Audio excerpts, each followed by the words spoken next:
Salut à tous, aujourd'hui on se retrouve pour une nouvelle vidéo pour la série S'entraîner comme un champion. Donc on est aujourd'hui avec le champion du monde Men's Physique, Pierre-Martin Murcia.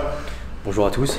Donc merci à lui de faire cet entraînement avec moi, ça fait vraiment plaisir. Et surtout merci à la salle de sport de nous accueillir aujourd'hui exceptionnellement. Donc ils nous ont laissé la salle en libre accès et franchement ça fait super plaisir. Donc si vous êtes dans le coin de Rouen, n'hésitez pas à aller vous entraîner là-bas. C'est une salle franchement de qualité.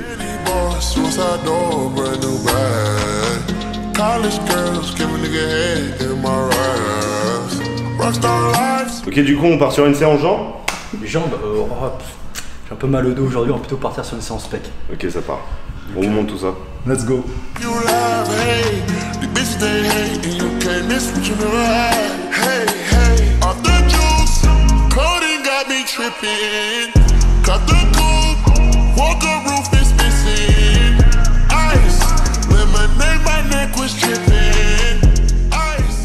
C'est bien. C'est bien 8, non? T'es chaud là? Ouais, tu sais, je t'ai vu, le bras il a un peu tremblé, toi, il était en mode. Tu sais, ça fait longtemps qu'on a. C'est des choses qui arrivent, c'est des choses qui arrivent. Ah, tu sais, on n'a pas tous les jours des 50 kilos. Il faudrait pas que je te passe la caméra, sinon. Là, ça va, toi. Ça va te mettre en blatte. Faut que le stabilisateur. Hop! Let's go! Yeah! Allez. 4 tout seul. 1. 2. Encore. 3. Encore. 4. Je suis là. Au moins 3. Hop! 1. Hop! Allez! Allez, pause. Donc là, on a fait des séries plutôt lourdes. Donc là, on ne s'est pas concentré sur le tempo. On a fait 2 séries lourdes, à peu près 8 répétitions, entre 6 à 8. On va redescendre la charge et là, on va se travailler plutôt sur des demi-amplitudes. Donc ce qu'on va faire, c'est on va contrôler sur une demi-amplitude basse. Donc un double étirement. 1, 2, je remonte. 1, 2, je remonte. Et ça, on va essayer de le faire 10 fois. Ensuite, la série d'après, la même chose, sauf que ce sera double contraction. Je descends normalement, 1, 2, double contraction en haut, je redescends. Et la dernière, on mettra plus léger et on fera 1, 2, 1, 2. Double étirement, double contraction. Et qu'il nous reste encore 3 séries à faire. Ça te va Simon ou pas? Ça me va nickel. T'es chaud? Nickel.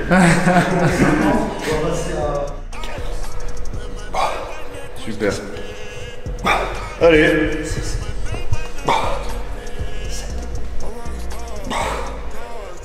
Avec le spot, je voyais la fumée qui se dégageait du front. Regarde, tu verras la même chose. Je sais pourquoi t'as la casquette alors ça tient ton front chaud. C'est vrai. Ouais, mais c'est pour pas avoir les grosses têtes. Ah, c'est bien. C'est pour ça, je peux faire ça. Hop. Ah ouais. Avec la moustache, non? On verra un. Wow. Tu sais, t'as une tête d'assaillant comme ça. Tu vois de quel assaillant je parle? Ah, c'est un qui. J'ai le voile, si tu veux aussi, qui va. Et toi, le raccord, c'est ça. Toi, t'as les chaussures avec un petit peu de rouge. Et du coup, ça Le équilibre. logo avec le petit peu de rouge. Et puis toujours. Tu vois? Ça, c'est la classe. D'accord, le caleçon. Voilà. Mais ça, c'est que les demoiselles qui vont le voir après. Ah. Puis la caméra, elle a il y a un peu de rouge sur la caméra. Comme les machines aussi. C'est vrai, accordé à la caméra. Le but, c'est pour retirer le réflexe myotatique, donc l'élasticité du muscle. Comme ça, on mettra moins lourd, moins de tension des articulations et plus de tension dans le muscle.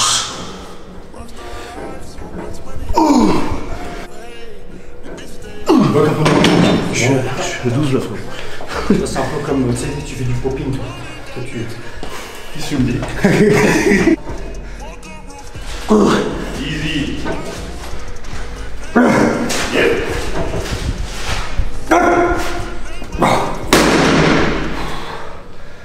C'est le bruit du gong. Je sais pas si tu vas assumer, j'en ai fait que 10. Un endroit de justice. Du coup, Simon? Bah, là, je vais mettre des bandes parce que j'ai des petites faiblesses dans les coudes. D'accord. Puis j'étais pas au courant que PM était aussi chaud que ça en fait. Donc je vais essayer de me mettre au niveau quoi.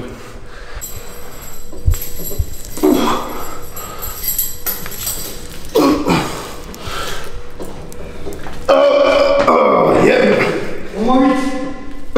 Allez. Encore ça monte. Allez. Hop. Dans la chambre. Quand est-ce que tu fais un entraînement avec Aurélien le jeu? Tout seul. Pousse sur tes jambes. Voilà. T'as vu? Je y crois. Mon gars. Ça c'est pas mal. On fait un petit vis-à-vis, on va là-haut. Ouais, on a fini l'échauffement là. Ouais, vis-à-vis poulie basse. Vis-à-vis poulie basse, donc là on va travailler sur des séries combinées. Vis-à-vis poulie basse, haut du pec, avec des petites pompes serrées. Toujours pour travailler l'intérieur. Ok.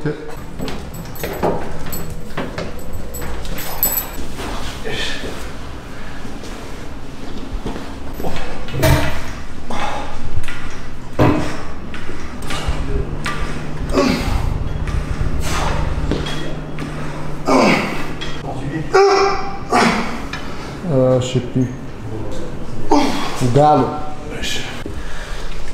Ok. Du coup là on est parti sur un bicep, donc avec poulie basse écartée que PM est en train de faire. Et juste après on enchaîne avec prise serrée, histoire de chercher un maximum de contraction et vraiment une grosse congestion.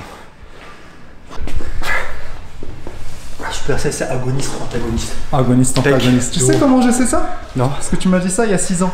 C'est bien, t'as retenu. 6 ans, t'es sûr? C'est pas plus ça. C'était un gros sport. T'as commencé la muscu il y a 6 mois, Emile. Chest press décliné. Donc on va plutôt viser le bas du pec.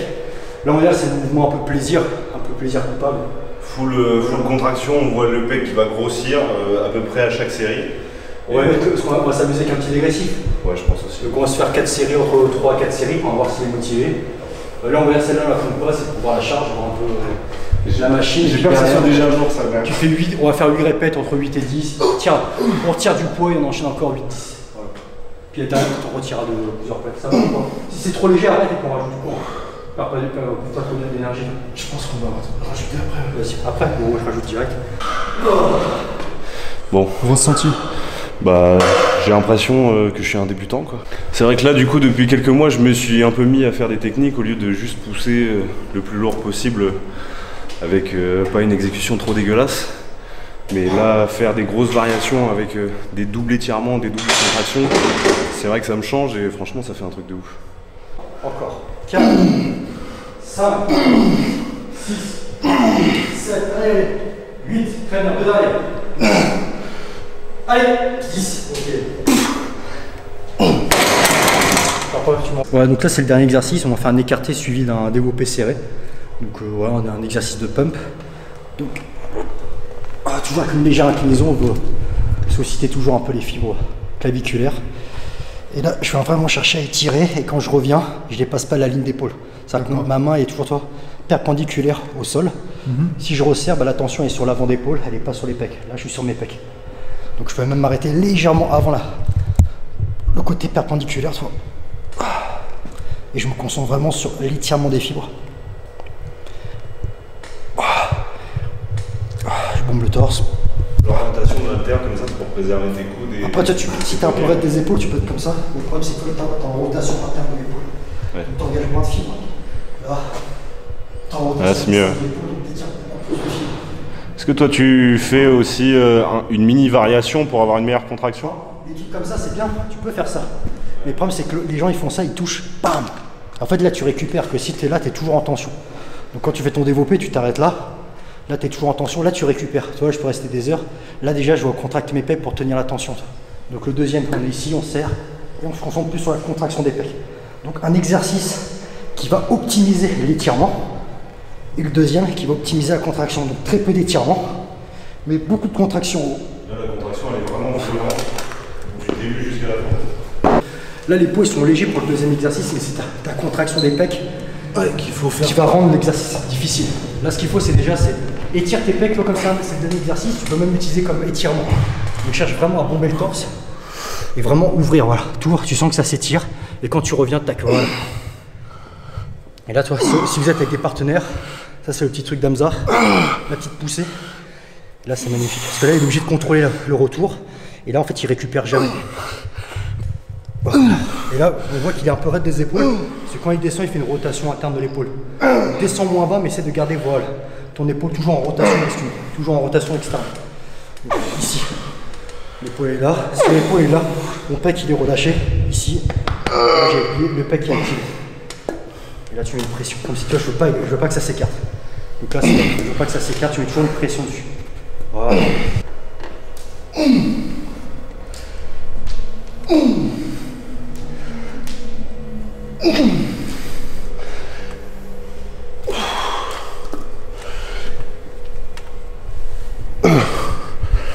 Ok, du coup, maintenant on va parler surtout de ton parcours et puis de ton palmarès. Bon, c'était un peu long, donc on va faire un résumé. Yes. Donc j'ai commencé en 2015 les compétitions. Les titres plus importants, c'était le championnat de France, donc le titre de champion de France en 2017, IFBB. Après j'ai fait vice-champion d'Europe et du monde en 2018. En 2019, j'ai fait deuxième au classement mondial ranking. Donc c'est un classement qui regroupe tous les men's physiques de toutes les catégories différentes. Et je me suis classé deuxième. Et là cette année, j'ai remporté du coup le titre de champion du monde, donc IFBB 2020. Une des questions surtout qui est revenue dans ma story Instagram, c'est est-ce que tu arrives à vivre du coup de ton fait d'être champion du monde et surtout avec les compétitions de bodybuilding? Alors dans ce sport, il n'y a pas trop d'argent. Surtout là, on parle de compétition amateur. J'ai récupéré quelques primes, mais ça rembourse, on va dire, les frais de déplacement. C'est juste ça.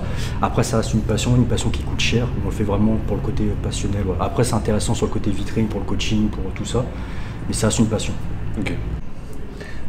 Une autre question aussi qui est pas mal revenue, c'est comment tu arrives à t'entraîner tout en alliant du coup ton métier de coach et aussi à essayer de te développer en général sur les réseaux sociaux. Je vais te sortir une blague, mais alors après ça reste une passion. S'entraîner, c'est pas un effort en fait. C'est comme la personne qui va se brosser les dents le matin. On va pas lui demander est-ce que c'est compliqué de se brosser les dents. Ça devient naturel en fait. Au contraire, c'est quand je m'entraîne pas que ça devient handicapant. Donc s'entraîner, voilà. Après le développement des réseaux sociaux, je dois travailler encore dessus. C'est pas encore poussé à l'extrême. Donc on essaie d'allier les deux. C'est compliqué, mais on essaie d'allier un petit peu les trois. Ok, du coup, une question qui fâche un peu dans ce milieu, ton avis sur le dopage en général dans ce sport et voilà ce que t'en penses, quoi, clairement. C'est un vaste sujet, c'est un sujet un peu polémique parce que malheureusement dans ce sport, arrivé à un certain niveau, tu es obligé de travailler avec ça. Ça fait partie d'un outil de travail tel que les poids et les haltères. Donc arriver à un certain niveau, un niveau pro, c'est pour ça aussi que le côté moi je reste en amateur, je m'amuse en amateur parce que voilà, c'est beaucoup plus ça reste des proportions humaines. Après on passe en professionnel, c'est beaucoup plus compliqué de jouer, d'avoir un challenge en fait professionnel parce que donc après il y a le côté sport santé, mais de toute façon le sport à haut niveau forcément tu joues avec ta santé. Après il faut réfléchir aux bénéfices, voilà, c'est est-ce que le coup en vaut la chandelle, voilà, c'est juste ça. Enfin, c'est quoi tes inspirations surtout dans le domaine du bodybuilding et qu'est-ce que tu penses des men's physiques qui ont fait Olympia cette année par exemple? Ça répond pas trop à ta question, mais ma motivation c'est, je vais pas me fixer sur un physique parce qu'en fait on a tous un physique différent. Ouais. Et tu vas pas te coller, oui tu peux voir quelqu'un, tu vas t'inspirer sur son posing, sur son attitude sur scène, toi, mais pas sur son physique parce que toi tu as l'insertion des pecs qui est comme ça, les abdos qui sont comme ça, l'autre il a d'autres trucs, donc tu vas plus t'inspirer sur le côté l'attitude. Qui est importante, surtout arriver à un certain niveau. On ne se rend pas compte à un niveau national, l'attitude c'est pas important, mais au niveau international, les physiques se ressemblent à peu près. Et c'est vraiment ton attitude sur scène, comment tu dégages. C'est ton personnage qui va te démarquer des autres. En fait, ce qu'il faut, c'est charmer le jury. C'est-à-dire que nous, en fait, en IFBB, on n'a pas des proportions énormes, donc c'est pas le plus gros qui va gagner, c'est une attitude. Bien sûr, ils veulent des proportions avec une taille très fine, un physique en V, mais si tu as vraiment une attitude, un posing, et quand tu rentres sur scène, t'as une étude de champion, les juges vont plus facilement te mettre premier parce qu'ils disent lui le mec il fait pro, il ressemble à quelque chose, il dégage quelque chose. Et même en body, dans d'autres catégories, c'est important de vraiment travailler son attitude. Je dis pas qu'au début c'est facile, il y a d'autres choses à faire, mais arriver à un certain temps, vraiment mettre l'accent dessus. Et comme tu dis, ça arrive avec un personnage, et je pense qu'en pro il y a le côté aussi un peu bankable, le côté marketing, et eux ce qu'ils veulent c'est des gueules, ils veulent des physiques. Donc il faut arriver avec un look aussi, il faut travailler son look, il faut travailler son attitude. Okay. Pour toi, ça serait quoi le meilleur conseil à donner à quelqu'un qui est dans la musculation, qui veut commencer la musculation? Je dirais de ne pas brûler les étapes, de rester vraiment, de prendre le temps en fait, d'apprendre la technique, une bonne exécution et de ne pas vouloir aller trop vite, éviter de se blesser et puis essayer de se renseigner en fait, de ne pas avoir peur de se renseigner et de demander conseil à un coach, de prendre un coach des fois, de payer quelque chose, un service en plus. Et toi tu dirais quoi? Moi, je pense que je te rejoins vraiment sur le fait d'essayer de prendre un coach dès le début. C'est pas parce que je suis coach et que vous pouvez me contacter sans souci. Mais c'est surtout, en fait, c'est pour éviter surtout d'avoir un mauvais apprentissage et surtout de devoir réapprendre les mouvements après. Parce que moi, c'est l'erreur que j'ai faite et je pense que c'est vraiment une perte de temps. Donc, on va se laisser sur ça. En tout cas, encore merci. Merci à toi pour la vidéo. Bah, c'était vraiment cool, moi ça m'a fait plaisir. Et encore merci à la salle de sport qui nous a accueillis. À bientôt.